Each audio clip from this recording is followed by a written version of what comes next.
ایک دور دراز گاؤں میں جس کے گرد گھنے جنگلات اور اونچے پہاڑ تھے، ایک ننھی لڑکی ارینا رہتی تھی۔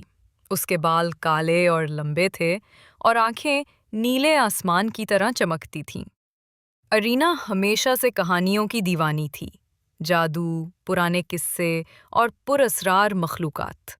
رات کو جب چاندنی زمین پر پھیلتی، ارینا کھڑکی سے باہر دیکھتی اور خواب دیکھتی کہ وہ کسی جادوئی دنیا میں جا رہی ہے، جہاں ہر چیز روشن اور جادو سے بھری ہو۔ اس کے ساتھ اس کا وفادار کتا چومی ہمیشہ رہتا، جو کبھی بھی اس کی ہمت کم نہیں ہونے دیتا تھا۔ گاؤں والے اکثر کہتے، پہاڑ کے اس پار ایک جادوئی باغ ہے۔ وہاں کے پھول رات کو روشنی دیتے ہیں، پرندے باتیں کرتے ہیں، اور جن کے پاس جانے کی ہمت ہے وہ اپنی دنیا بدل سکتا ہے۔ لیکن جو بھی گیا کبھی واپس نہیں آیا۔ ارینا کی آنکھوں میں چمک بڑھ گئی۔ اس نے دل میں فیصلہ کیا کہ وہ اس باغ کی سچائی جاننے کے لیے جائے گی۔ چومی بھی خوش ہو گیا، کیونکہ وہ جانتا تھا کہ ارینا کی جرأت اسے ہمیشہ محفوظ رکھے گی۔ ایک رات جب چاندنی اور ستارے پورے آسمان پر چھائے ہوئے تھے، ارینا اور چومی چپکے سے گاؤں سے نکلے۔ راستہ گھنے جنگل اور پہاڑوں سے بھرا تھا۔ درختوں کی شاخیں ہوا میں لہرا رہی تھیں، زمین پر روشنی والے پھول جھلملاتے، ہوا میں خوشبو اور ایک عجیب سا سناٹا تھا جو جادو کی پیشگی اطلاع دیتا تھا۔ جیسے ہی وہ جادوئی باغ کے قریب پہنچے، اچانک ایک نقاب پوش پرندہ نمودار ہوا۔ اس کے پروں سے نیلی روشنی نکل رہی تھی اور آنکھیں گویا ستاروں کی طرح چمک رہی تھیں۔ پرندے نے کہا، صرف وہی داخل ہو سکتا ہے جس کے دل میں سچائی، ہمت اور نیکی ہو۔ ارینا نے حوصلے سے جواب دیا، میرا دل صاف ہے، میں صرف جادوئی باغ کی خوبصورتی دیکھنا چاہتی ہوں۔ پرندے نے سر ہلایا اور ایک چمکتا ہوا دروازہ کھل گیا۔ ارینا اور چومی اندر داخل ہوئے اور ان کی آنکھوں کے سامنے ایک حیرت انگیز منظر تھا۔ روشنی والے پھول ہر رنگ میں چمک رہے تھے، سرخ، نیلے، سبز، سنہری۔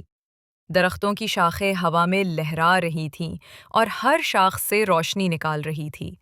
چھوٹے جادوئی پرندے، تتلیاں اور اجنبی جانور اڑ رہے تھے۔ جھیل کا پانی چمکتا موتیوں کی طرح روشن تھا اور اس میں چاند کی عکاسی ہو رہی تھی۔ ارینا نے محسوس کیا کہ یہ جگہ صرف دیکھنے سے نہیں بلکہ چھونے اور محسوس کرنے سے جادوئی طاقت دیتی ہے۔ لیکن اچانک زمین ہلنے لگی اور ایک خوفناک پرانا جن نمودار ہوا۔ اس کے سرخ آنکھیں اور دھندلا جسم۔ جن نے کہا، یہ باغ اب میرا ہے اور کوئی اسے نہیں چھو سکتا۔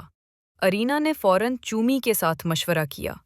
وہ جانتی تھی کہ جرأت اور عقل ہی اس وقت بچاؤ کی کنجی ہے۔ ارینا نے باغ کے جادوئی پھولوں کو جمع کیا اور ایک روشنی کا گول دائرہ بنایا۔ چومی نے جن کی توجہ اپنی طرف کھینچی۔ جن روشنی میں چکرا گیا اور ارینا نے اسے سب سے بلند درخت کے اندر بند کر دیا۔ جن کی گرجتی آوازیں خاموش ہو گئیں اور باغ دوبارہ سکون میں آ گیا۔ ارینا نے مزید گہرائی میں قدم رکھا اور دریافت کیا، ایک جادوئی آبشار جس کا پانی پینے سے انسان اپنی مستقبل کی جھلک دیکھ سکتا تھا۔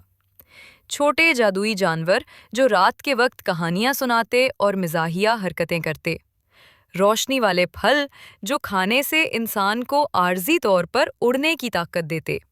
درخت جو بات کرتے اور اپنے راز سناتے۔ ارینا نے چومی کے ساتھ ان سب کو آزمایا اور دونوں کی ہنسی سے پورا باغ گونج اٹھا۔ رات کے آخر میں ارینا نے چومی کے ساتھ باغ چھوڑا۔ گاؤں واپس آ کر سب کو وہ جادوئی منظر دکھایا، لیکن جن کے خطرے اور باغ کے راز صرف ارینا اور چومی ہی جانتے تھے۔ ارینا نے دل میں سوچا، جو دل صاف اور بہادر ہو وہ جادو یا خوف سے نہیں ڈرتا، اور جو دوسروں کی حفاظت کرتا ہے جادو ہمیشہ اس کے ساتھ رہتا ہے۔